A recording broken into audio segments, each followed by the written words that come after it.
Creo que es una situación muy privilegiada el poder yo comenzar con este grupo tan selecto para que podamos revisar algunos elementos que hacen parte de los hábitos de vida saludable.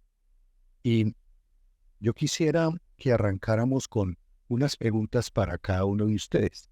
Y voy a hacerle una pregunta primero a la doctora Aida. Doctora Aida, eh, siempre los niños, digamos, hablamos mucho de hábitos de vida saludable, pero ¿qué deberíamos enseñar definitivamente a los niños y a sus padres para que mantengan saludables? ¿Qué le deberíamos enseñar? Gracias, doctor. Buenas tardes. Pues básicamente el tema de hábitos saludables lo hemos descuidado un poco en la consulta con los niños, con los padres, pero dentro de las estrategias más importantes para poder ayudar a los padres en el tema de estilos de vida saludable, y no solo a los padres, sino igualmente a los niños, porque pues en la consulta tenemos niños muy pequeños y ya adolescentes, es el tema de la comunicación. Entonces, creo que la primera estrategia para hablar de hábitos saludables tiene que ver con la comunicación, y aquí estamos en un panel de diferentes disciplinas médicas que me parece que todavía nos falta un poquito una persona más importantísima, que es el ginecólogo, porque él es el que va a recibir el niño va a llegar a pediatría, etcétera. Comunicación para unificar el mensaje que se le da a la población. ¿Y quién es la población? Nuestros pacientes son los padres y los niños. ¿Sí? Y los padres y los abuelos y los cuidadores, todo eso. Entonces yo voy a tocar el tema de nutrición, actividad física y sueño, que son temas que debemos preguntar en cada consulta que tenemos la oportunidad de tener enfrente a un padre o a un niño. Y entonces acá está todo el espectro del ciclo vital. Creo que es muy importante. Los hábitos comienzan desde la gestación. Ya hay estudios muy avanzados, todavía no los tenemos en cuanto al microbioma en la embarazada, el niño y todo el ciclo vital. Entonces acá está pediatría, medicina interna, geriatría y todo el panel que estamos acá presentes. Entonces, el tema de la nutrición, entonces en la consulta siempre debemos preguntarle al niño, porque pues los padres es, a ti no te gustan las verduras, a ti no, tú no comes fruta, pero cuando involucramos a los pacientes dentro de la consulta más que a los padres van viendo qué comportamiento tienen los niños frente a esas preguntas de hábitos saludables en cuanto a nutrición. Entonces aquí, ¿por qué la nutrición es tan difícil? Pues porque tenemos muchos médicos diciendo, no va a comer el ponqué, como se la fresa, la manzana ya triste, el otro doctor está hablando del peso en el cinturón, midiendo. Entonces, tenemos que unificar un poco los mensajes y en la consulta ser muy simples con la comunicación. Entonces, siempre hay que preguntar, según el consenso, ya tenemos definido, pues ya está establecido en nutrición los 5 temas más importantes, que son las frutas y verduras. ¿Comes frutas y verduras? Lo mismo en la consulta de medicina interna, lo mismo en la consulta de geriatría, lo mismo en la consulta frutas y verduras, granos enteros, que ya el consenso ya está definido. El tema de las grasas, el tema de la proteína, no podemos sesgarnos si es solamente proteína animal, también está incluida la proteína vegetal. Si hay vegetarianos, veganos, también se respeta, y ya las guías americanas tienen dentro de sus patrones de alimentación estos temas. Bueno, en la consulta de pediatría yo no pregunto, a menos que sea un adolescente grande, si toma agua y si bebe alcohol. Sí, esto ya. Entonces, cuando esto es repetitivo en cada consulta, es muy valioso, porque la persona va haciendo conciencia de, cuando vaya otra vez a donde el médico me van a preguntar que si como frutas, que si como. Entonces es una forma de enviarle al paciente y al padre, al niño y al padre, el mensaje de, esto es un tema importante y es tan importante para la salud que se lo van a preguntar en cada consulta. Y el otro tema es que a qué le estamos dando más importancia en la consulta. Entonces la mamá, ¿y está muy gordo? No. El peso es importante, pero como grupo científico, tenemos que saber que el peso impacta sobre la salud. Pero para llegar al tema de salud, necesitamos informarle a los padres y a los niños por qué estamos haciendo cambios nutricionales, cambios en actividad física, el sueño y todos los parámetros que les comenté. Ya también tenemos establecido el marco del deporte para la vida, que es espectacular. Esta gráfica habla por sí sola, ¿sí? De 0 a 6 años, vida activa, juego, movimiento, estructurado, no estructurado, eso lo podemos hablar en otro momento. Fundamentos, sí, es muy clara esta gráfica. Y concluyo diciendo que la educación es el pilar en la consulta para desarrollar estrategias para niños y para los padres. De cómo lo hacemos de forma consciente, ellos ya van a estar más conscientes con las preguntas que le haga el médico y van a tomar decisiones más inteligentes. ¿Qué comer? ¿Cuándo? ¿Cuánto? ¿Dónde? ¿Por qué? Debe moverse. ¿Qué tanto me debo mover? ¿Cuándo me debo mover? ¿Cuánto me debo mover? ¿Dónde? ¿Por qué me debo mover? ¿Sí? Debe dormir bien. ¿Por qué debe dormir? ¿Dónde? ¿Cuándo? ¿Cómo? Básicamente ese es mi mensaje y lo traje gráfico porque creo que deben ser mensajes simples, pero muy claros para tanto el niño, el adolescente y el padre. Gracias, doctora. Yo me voy al otro extremo de la vida y son las personas mayores. Y en las personas mayores uno dice, cómo los debo explorar? ¿Qué es lo que debo hacer para poder saber si una persona está teniendo unos buenos hábitos en la edad, digamos, avanzada de la vida? Muy buenas tardes. Agradezco mucho esta oportunidad, la invitación del doctor Roa, de Mariana, pues para ser parte de este simposio.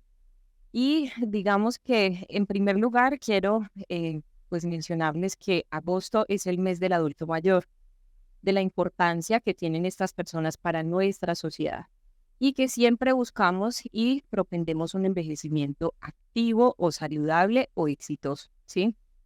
De envejecimiento exitoso más o menos se viene hablando desde la década de los 60, bien, y se han tratado de recopilar algunos elementos. Inicialmente se pensaba un envejecimiento libre de enfermedad, patológico, no patológico, pero finalmente en la actualidad reconocemos 3 componentes fundamentales de un envejecimiento exitoso. Quiere decir una baja carga de enfermedad y bajo riesgo de discapacitarse, eso por un lado. Por otro lado, un funcionamiento óptimo, cognitivo y físico. Y en tercer lugar, el empoderamiento de la vida o el compromiso con la sociedad, ¿sí? Entonces, si ustedes ven en geriatría, o que involucra elementos de gerontología, no necesariamente hablamos de presencia o ausencia de enfermedad, sino que hay otros factores importantes a tener en cuenta, ¿sí? Siempre como teniendo en cuenta esos elementos, entonces es muy importante que nosotros, profesionales de salud, independientemente del área médica, porque puede ser enfermería, puede ser fisioterapia, puede ser cualquier área médica, puede identificar factores de riesgo para que haya desarrollo de síndromes geriátricos, por ejemplo, ¿sí? Entonces, dentro de esto, digamos que podemos desglosar diferentes elementos. Entonces, uno de ellos, de la parte física y funcional, es muy importante verificar que haya un nivel de la parte osteomuscular adecuada. Entonces, siempre esto involucra que nos preocupemos por la salud ósea. Sabemos que la osteoporosis, la osteopenia son enfermedades o condiciones ligadas al envejecimiento. Entonces, es muy importante que miremos cómo está la salud ósea de una persona que está envejeciendo, por un lado, y número 2, su salud muscular también. El músculo, digamos que la sarcopenia es una condición geriátrica silente y que, pues lo digo geriátrica porque es más prevalente en esta población, puede ocurrir en otras etapas de la vida, pero pues finalmente aquí es altamente prevalente. Y aquí es importante que nosotros tengamos elementos en donde el paciente o la persona comunica una disminución no intencional de peso, una fatigabilidad o pérdida de la sensación de energía, que le cuesta mucho trabajo hacer sus actividades del día a día y pérdida de la fuerza, ¿sí? Entonces esos son factores de alerta para yo tener ese riesgo de que pueda haber sarcopenia, ¿sí? tanto la sarcopenia como la parte ósea son sumamente importantes porque son el punto de partida. Si hay un deterioro de la parte muscular, es el punto de partida para la discapacidad. Entonces, un paciente inicia con sarcopenia, después hace declinación funcional, hace fragilidad, discapacidad y muere, ¿sí? Entonces, es muy importante que nosotros podamos identificar esos factores de riesgo de forma temprana. Sabemos también que se involucra la parte nutricional, como bien lo menciona la doctora. Digamos que nosotros tenemos, estando jóvenes o en otras etapas de la vida, no nos preocupa cómo vamos a envejecer, ¿sí? Nosotros envejecemos desde la pediatría, o sea, es muy importante que desde etapas tempranas de la vida se procure tener hábitos muy saludables porque es la forma como vamos a llegar a ser viejos, ¿sí? En la parte nutricional importante que quiero destacarles es el consumo de proteína, ¿sí? La proteína de alto valor biológico es importante en las personas mayores, alrededor de 1 a 1.2, incluso hasta 1.5 gramos por kilo de proteína diaria, ¿sí? Hablamos de proteína de alto valor biológico, aquella que viene de origen animal, pero también digamos que algunas fuentes vegetales pueden aportar. Por cambios fisiológicos del envejecimiento, la parte de absorción a nivel gastrointestinal de ciertos micronutrientes disminuye, ¿sí? Entonces es importante que tengamos en cuenta el consumo de calcio, el consumo de hierro, de vitamina B12, de vitamina D, que tienden a disminuirse con el envejecimiento, casi que fisiológicamente puede ocurrir. Eso de esa parte, de la parte cognitiva y emocional es sumamente importante. Ahorita la doctora Marta pues nos tocará ese tema. La parte cognitiva en el envejecimiento, sabemos que el envejecimiento puede traer consigo queja cognitiva y el desarrollo de enfermedades mayores como las demencias, todo su grupo de demencias. Y aquí es muy importante nosotros prestar atención a una queja cognitiva de una persona mayor. Muchas veces lo pasamos, pues digamos que sin importancia, ¿sí? O sea, una persona que llega a la consulta y le dice, es que yo siento como que se me olvidan ciertas cosas, ¿sí? Y dice, sí, o sea, es porque usted está envejeciendo. Eso simplemente es llamar a una conducta senilista, ¿sí? Es decir, atribuir situaciones como que hacen parte normal del envejecimiento y no lo son, ¿sí? Entonces es muy importante que si una persona tiene queja cognitiva, dice, siento cambios en mi función cognitiva, podamos hacer una valoración, al menos un tamizaje, ¿sí?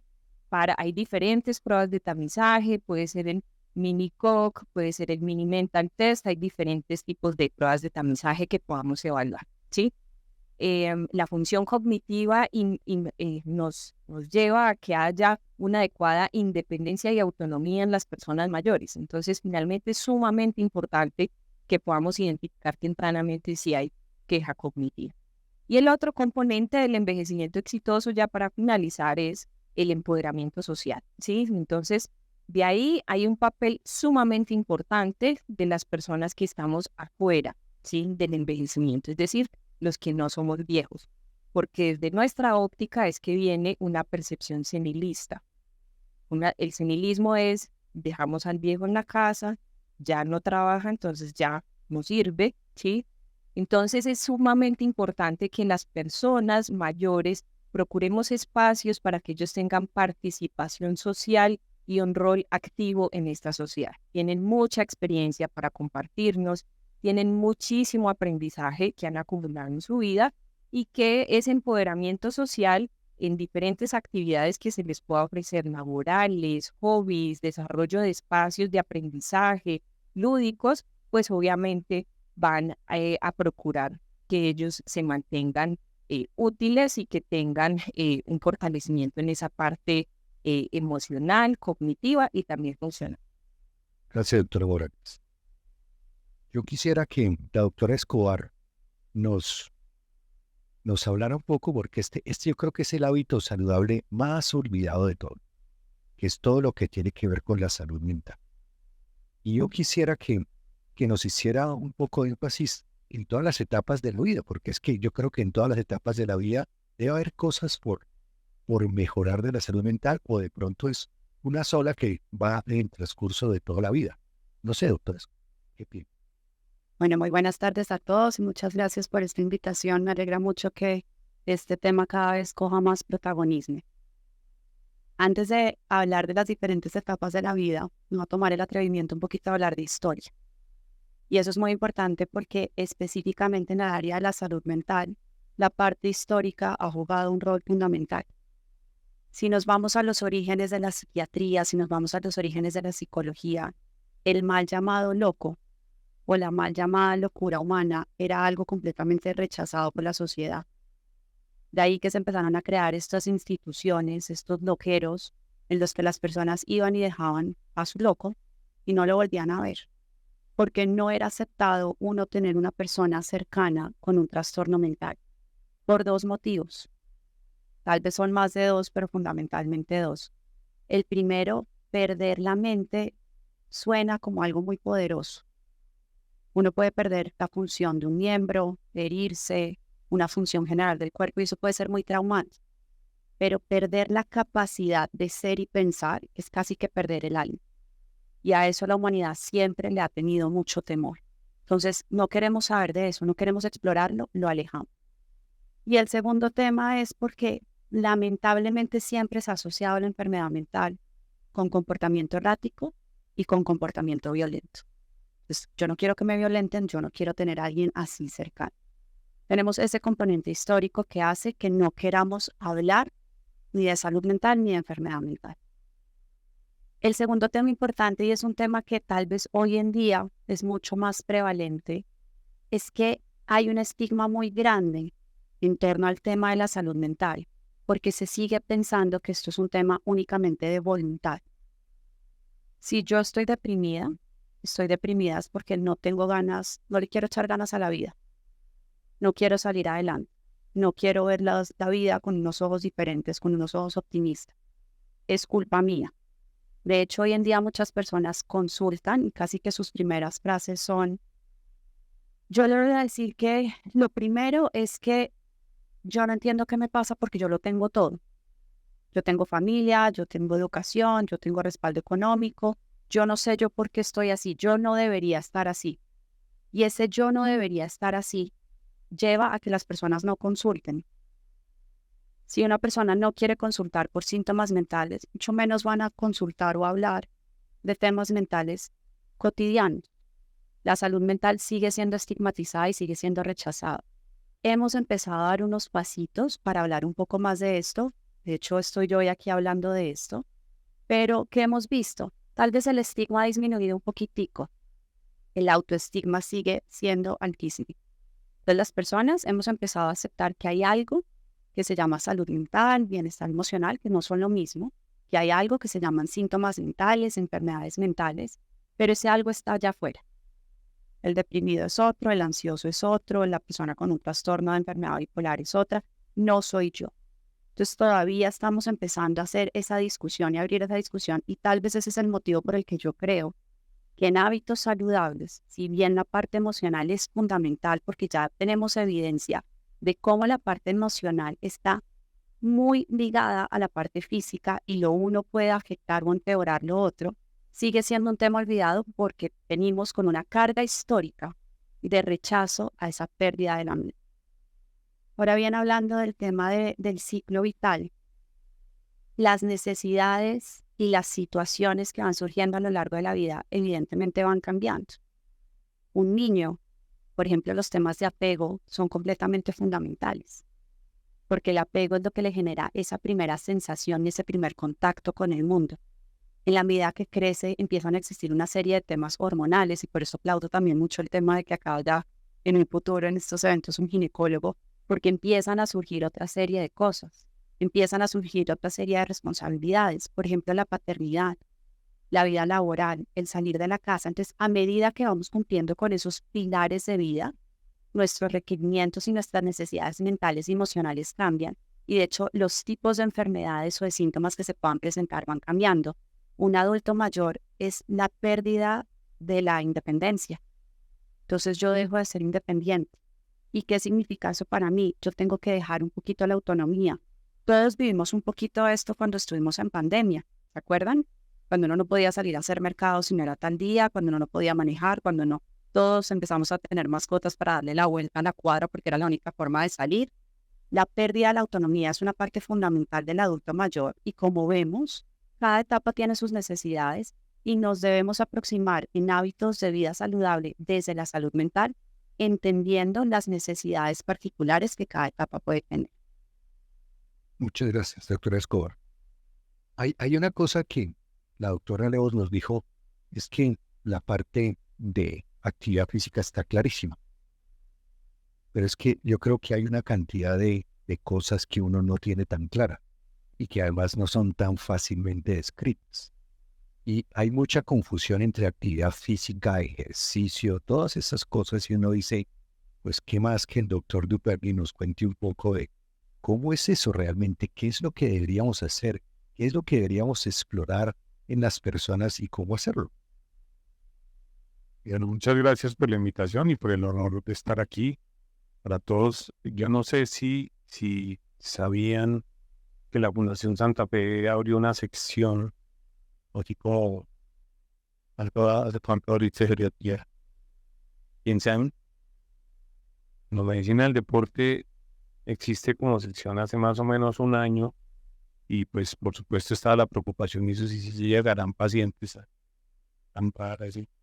Llegará más de 2.000 consultas en un año, gracias a todos los colegas que empezaron a decir, oiga, chévere que también hay gente que puede profundizar en el tema, pero es una responsabilidad de todos los profesionales de la salud, es lo que estamos diciendo aquí. Algunas aclaraciones a ver si eso nos ayuda. Actividad física está definida fisiológicamente como cualquier elevación de la tasa metabólica. La tasa metabólica es lo que respiramos y gastamos de energía ahorita. Eso está determinado fisiológicamente en la célula, a nivel mitocondrial, se puede medir relativamente fácil.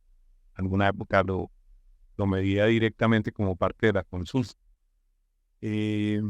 Cualquier elevación de la tasa metabólica es actividad física. O sea que casi que les diría que yo en este momento cruzando la pierna y moviéndome aquí, pues estoy haciendo actividad física. En teoría, uno se imagina que pues debería ser por lo menos pararse y caminar para poderle poner el nombre de actividad física. En general implica usar los grandes grupos musculares y lo típico que todo el mundo se imagina pues es el gimnasio o trotar o un juego o algo así. Toda elevación de la tasa metabólica basal, poniendo a participar los grandes grupos musculares, es actividad física, es la categoría grande. Dentro de esa categoría está, por ejemplo, el ejercicio, que es la más conocida, que es una actividad física que tiene un objetivo específico en mejorar un aspecto de lo que llamamos hoy en día el fitness. El fitness o condición física tiene varios componentes que entre otras ya han mencionado, como por ejemplo la capacidad cardiopulmonar, la fuerza, la flexibilidad, el equilibrio, la velocidad, son componentes del fitness. Inclusive se incluye la composición corporal, o sea, qué tanto gordito y qué tanto músculo tengo, qué tanta sarcopenia tengo, como parte del concepto de fitness. Y el ejercicio está como ligado a esas metas. Entonces yo, por ejemplo, hago ejercicio de fuerza, o hago ejercicio de coordinación y equilibrio, o hago ejercicio de velocidad cuando estoy hablando más de entrenamiento deportivo, o hago ejercicio cardiovascular, quizás cuando mi prioridad es la pérdida de peso, aunque hay que incluir el entrenamiento de fuerza. Entonces el ejercicio es una forma de actividad física, es una subcategoría de actividad física que tiene un objetivo específico para movernos. Deporte, yo siempre digo que deporte es cuando las cosas se complican. Y es cuando hay partidos, hinchas, plata, medallas, podio. Bien, yo he tenido pacientes deprimidos que les he mandado a los psiquiatras porque es que no llegaron de primero sino de segundo por una centésima de segundo. Depresiones severas, con 6 meses de tratamiento, por haber llegado a una centésima por detrás de la persona que querían o haber hecho en la media maratón no sé, 2 minutos más. Hoy tuve 2 o 3 pacientes que estaban súper deprimidos, no les arranqué antidepresivos porque no es mi área, pero realmente llevan un año, querían hacer, les puedo decir el tiempo, 2 horas y media en la media maratón, que es un tiempo pues, bastante regular, pero no nos vaya a oír nadie de los que nos están escuchando, y hizo 1 minuto más y se le acabó la vida. Eso es deporte. Cuando le empezamos a poner mediciones, cronómetro, medallas, yo le gané, yo no me gané, y yo soy hincha de tal, y si ganadores, y aparece el dopaje, y aparece la trampa, y aparece la plata. Y las tres cosas las usamos como sinónimo. No es grave, porque pues a mí me entra el adulto mayor de 95 y entonces pues la hermana le dice, merced, cuéntele al doctor cuánto deporte hace. Y realmente lo que la señora hace pues es el oficio de la casa o caminar un poquito y le llamamos deporte. No es grave, pero pues la idea de la pregunta era dar un poquito de claridad sobre los beneficios. ¿Cómo lo puedo mejorar? Que creo que estaba dentro de la ¿Y cómo medirlo? inquietud Medirlo de una manera. y cómo lo mido como más fácil y más objetivo. Lo primero que yo les diría es que hay que hacer la pregunta, como decía Dilia. Hay que hacer la pregunta. Miren, hay un grupo muy, muy inteligente en Estados Unidos, una prepagada, ya tienen también pues todos estos sistemas de bajar los costos en salud que se llama Kaiser Permanente, que maneja toda la costa oeste de los Estados Unidos. Y después de mucho discutir, participamos en un proyecto muy lindo de cómo simplificar. Y lograron incluir en la historia clínica electrónica, ahora que hablamos en nuestra institución de eso, 2 preguntas. O sea, la negociación fue dificilísima porque pues geriatría quería meter 10 preguntas, medicina interna 500 y así. Las preguntas son 2. ¿Usted cuántas veces a la semana hace actividad física y cuánto tiempo? Y ahí empieza uno, por lo menos, a lo de cuántos vasos de agua, cuántas frutas y verduras se toman. ¿Cuántas veces a la semana hace actividad física y cuánto tiempo? Eso se imaginarán que tiene todos los problemas metodológicos del mundo, porque entonces, ¿qué llama una actividad física? Y entonces, que si es moderada, vigorosa o leve. Por ejemplo, les cuento que caminar no cuenta dentro de lo que llamamos moderada o vigorosa, que es lo que la Organización Mundial pide como los 150 minutos o más. Ahí no está caminar. Caminar es leve. Entonces, para caminar, por ejemplo, el que diga, yo quiero saber cuánto camina mi paciente, hay que preguntarle distancia, tiempo o pasos. Y para las 3 cosas, pues hay formas. Entonces, yo camino una cantidad así como ¿cuánto? No, pues como media hora. ¿Cuánto camina usted? 7.438 pasos, me contestaron también en estos días.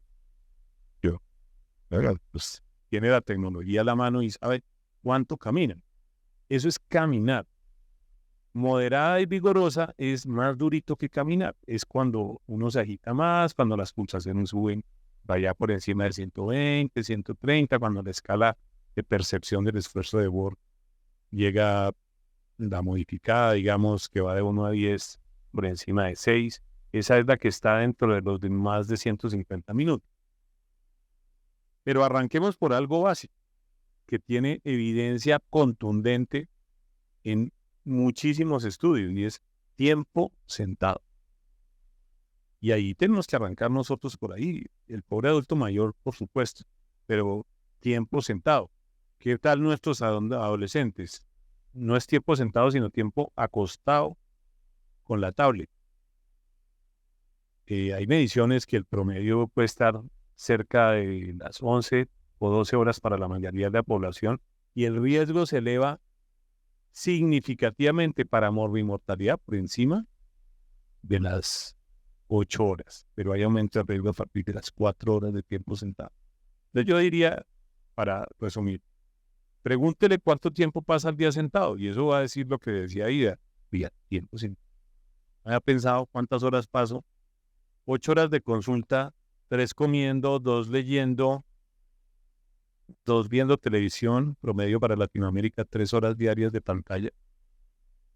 Y eso ya estamos volados por todos lados. Tiempo sentado. Entonces, menos tiempo sentado. Podría ser el objetivo para la próxima consulta. Menos tiempo sentado.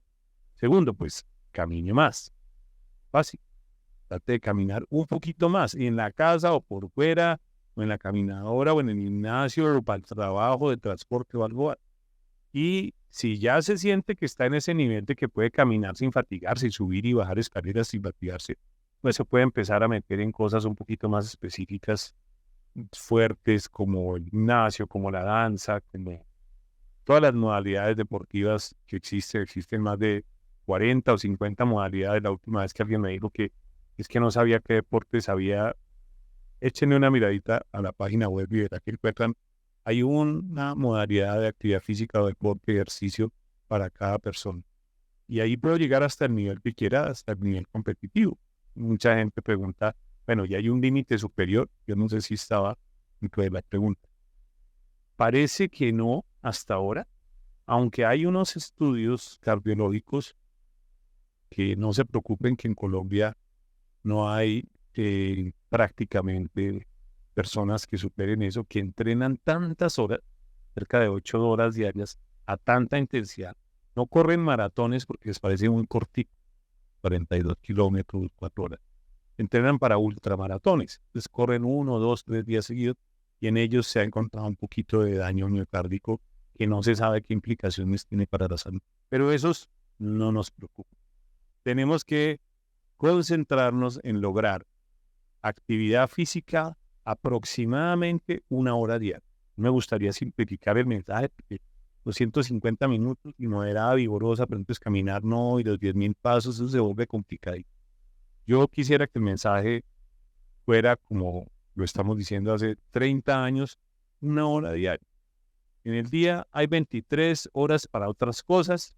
1 hora debería incluir actividad física, ojalá moderada o vigorosa, fuertecito, que no sea tan leve. Si usted decidió que es solo caminar, 10.000 pasos parece dar beneficios similares desde el punto de vista de enfermedades crónicas.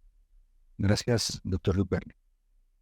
Bueno, doctora Soto, han venido hablando de cantidad de hábitos y todas las cosas, nutrición, peso, bueno, no sé, ¿existe algunas metas que uno pueda decir, es que yo debo llevar a los sujetos adultos a estas metas? ¿Tú pensarías que existe alguna cosa que uno pueda definir como metas, por lo menos? Bueno, doctor, muchas gracias. Gracias a todos por estarnos acompañando acá. Yo creo que es muy valioso por lo que hemos estado hablando, porque realmente de alguna u otra manera se han tocado todo por lo que son para mí como esos 5 pilares de los estilos de vida saludables y que de alguna u otra manera, así a veces suena como un poquito que toca encajar las cosas, como decía Ricardo Perry. Sí, sí existen unas metas, pero yo creo que más allá, y pues ya nos vamos, digamos, como a comentar, pero más allá de solo fijarnos en las metas, también yo creo que tenemos es que empezar a fijarnos cómo nosotros, uno, podemos empezar a preguntar esto e incluirlo dentro de la historia clínica, porque es que si ni siquiera lo preguntamos, tampoco vamos a saber cómo aconsejarlo. Y lo segundo, cómo podemos empezar a motivar poco a poco al paciente, porque las cosas que más retos tienen los estilos de vida es empezar a adquirirlos y mantenerlos en el tiempo. Y por eso es tan valioso lo que venimos hablando desde la etapa de la infancia y posiblemente en un futuro también esperamos tener acá a la parte de ginecología para el eje, digamos, como mamá, hijo también, porque todos estos hábitos van a empezar desde las edades tempranas.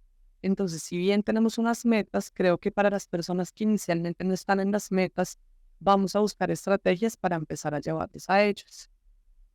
Tal vez dentro de los 5 como pilares que yo veo en los estilos de vida saludables, tenemos el primero que es la parte de la nutrición y se habla un poco de cómo hacer una división de un plato saludable para el paciente, que resumiéndoselo rápidamente puede ser decirle al paciente que la mitad de su plato corresponda a frutas y verduras, el 25% a una proteína saludable y como dice la doctora Aida, no necesariamente tenemos que estar hablando de proteína animal. Ya vamos a ver que cada vez toma un poquito más de relevancia la proteína vegetal y otro 25% a carbohidratos, pero que sean complejos y que sean integrales, como dice la doctora. Idealmente que todas nuestras comidas las acompañemos con agua y empecemos a disminuir el consumo de bebidas azucaradas, bebidas procesadas, jugos. Así podríamos, digamos, como resumir la parte de alimentación. Obviamente también disminuyendo ultraprocesados. Cuando nos vamos pues, como a la parte de la actividad física, pues ya nos quedó clarísimo que sí existen unas metas y que esas metas pues básicamente equivalen como mínimo 150 minutos de actividad cardiovascular y ya también se está incluyendo los 2 días de fuerza también. Del otro día, acá para contarle al doctor Duperri, hice el cálculo de cuánto equivale esto, o sea, cuánto equivalen los 150 minutos por semana al total de la semana. Y es solamente el 1.5% del tiempo, de 10.080 minutos, 80 minutos que tiene una semana, 150 minutos solamente son el 1.5% del tiempo. Si uno reflexiona, es imposible que no nos podamos regalar a nosotros mismos 1.5% del tiempo de la semana en invertir en nuestra salud. Porque además también recientemente recordé una frase que está escrita en el libro del doctor y que fue dicha por uno de los cardiólogos hace ratico, de todos los beneficios del ejercicio. Y le encontré por lo menos 9. Si nos damos cuenta, tiene un efecto inotrópico positivo, cronotrópico negativo, nos ayuda a regular azúcar, colesterol, desde la parte de salud mental, nos ayuda a regular ansiedad, nos ayuda, digamos, tiene efectos antidepresivos. Entonces, realmente, si nosotros no le dejamos tiempo a esto, ¿a qué más estamos buscando? Entonces, yo creo que sí es importante tener la meta, si no hemos llegado a empezar a buscarla, pero sí existe una meta en términos de salud, de actividad física. Otra de las cosas que me parece muy importante, no hemos tocado tanto, pero posiblemente, digamos que cada vez se le da más importancia, es a la parte del sueño. Desaprendemos mucho las horas de sueño y también está claro que a las diferentes etapas de la vida le corresponden diferentes horarios de sueño. Entonces creo que es importante también preguntarlo. Cuando yo estaba haciendo la búsqueda de cuántas personas cumplen los objetivos, más o menos el 61% de los adultos en la consulta de medicina interna, nos están diciendo que tienen problemas de sueño, pero nunca lo preguntamos o no lo dejamos registrado. No sabemos tampoco cuáles son las medidas de higiene del sueño, si el paciente tiene un sueño reparador. Sabemos también que existen otra serie de patologías que están asociadas, digamos, con problemas del sueño. Entonces creo que esto es importante y es importante que nosotros también conozcamos esas medidas de higiene del sueño para poder aconsejar a los pacientes.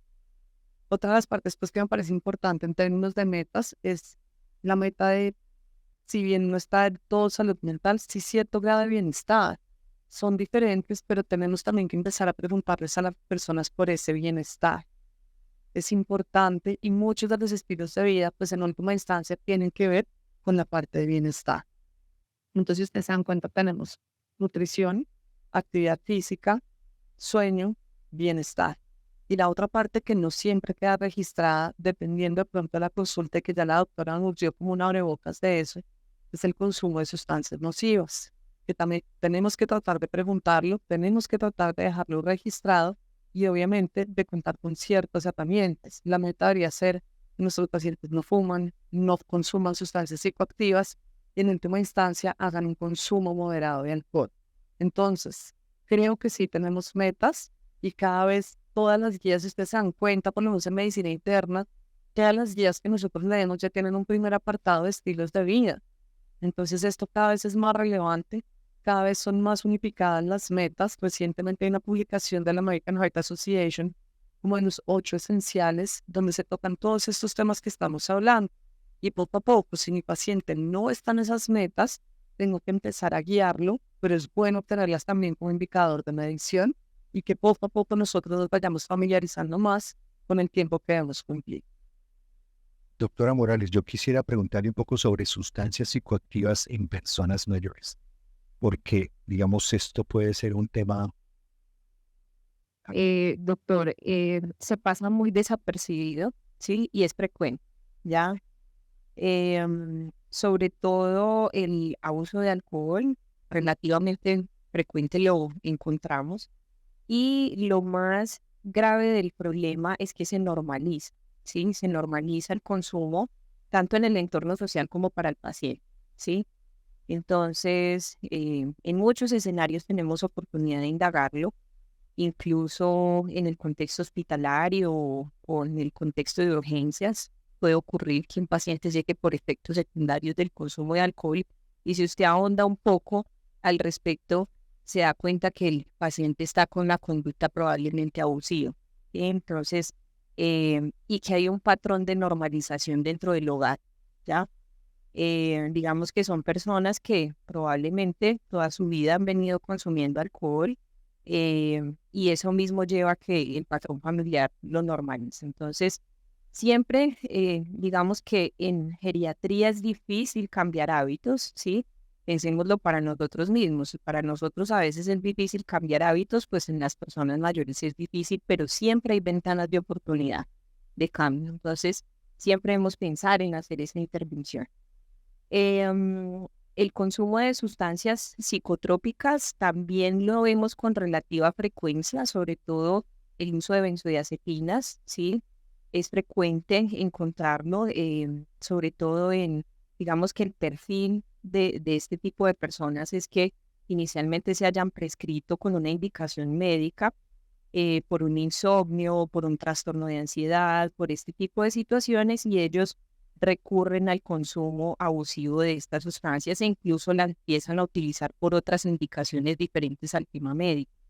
Entonces es muy importante siempre también indagar esa parte. Entonces dentro de las drogas como tal psicotrópicas, las benzodiazepinas es frecuente encontrarlas con un patrón de abuso en ellos. El consumo de tabaco, claro está, sí, como les digo, es difícil. Muchas veces usted está sentado en la consulta con una persona de 80 años y uno le dice, venga, por favor, deje de fumar. Sí, entonces dice, pues he fumado toda mi vida, usted no me va a decir a mí, yo ya me voy a morir, ya para qué, si lo disfruto, ¿sí? Pero como les digo, siempre hay una ventana de oportunidad, o sea, no es dejar de hacerlo, es tratar de aconsejarlos siempre y siempre se va a lograr un beneficio, porque fíjense que si una persona que tiene un patrón de abuso de alcohol y es viejo o de benzodiazepinas, pues obviamente esto tiene todas unas consecuencias, por ejemplo, en su función cognitiva, que claramente se ven aminoradas cuando disminuye el consumo. Así no lo anulen por completo, ¿sí? Entonces, si disminuyen ese consumo, es un beneficio grande. De igual forma con el consumo de tabaco. Bien, una última pregunta que le voy a hacer a todos y quiero que cada uno lo responda muy corto, porque el tiempo se nos acabó. Y es cambio de hábitos. Eso es un problema gravísimo. ¿Cómo hacemos para cambio de hábitos? ¿Qué piensan ustedes que puede ser una estrategia? Súper cortico, algo que se les ocurra, algo que ustedes digan, esto es la estrategia como para cambio de hábitos.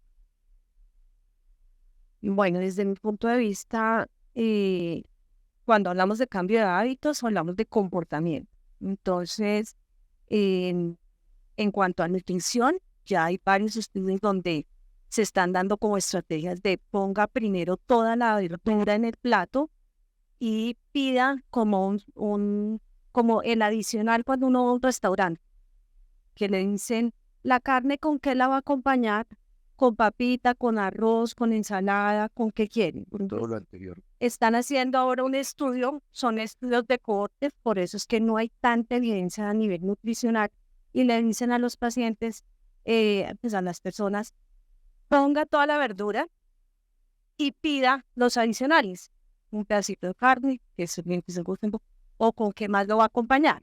¿Sí? Como los cambios comportamentales que necesitamos en nuestra población tienen que ser simples y concretos en actividad física.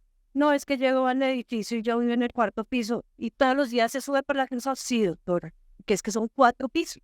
4 pisos.